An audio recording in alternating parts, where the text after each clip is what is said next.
Това бяхте ви.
Добре дошли. Само искам да питам, кажете ми, защото замести деца.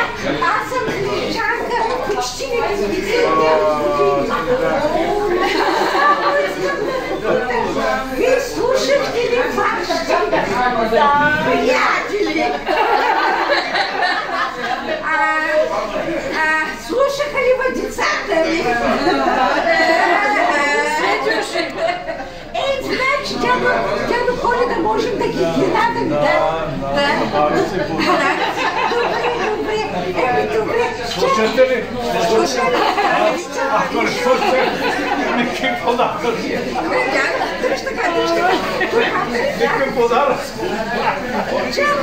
Подаръци ще има на всички от Ето едно скромно подаръче. Изминах 30 км. Само толкова. Чак от север. От север към Полша. Пукал гума. Секна си кръчета.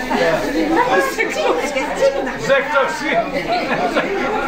Заповядайте. Заповядай. Той дядо Коля ги раздава, а не е Снежанка. Може ли? Не, дядо Коля да ни дава. По-брадата.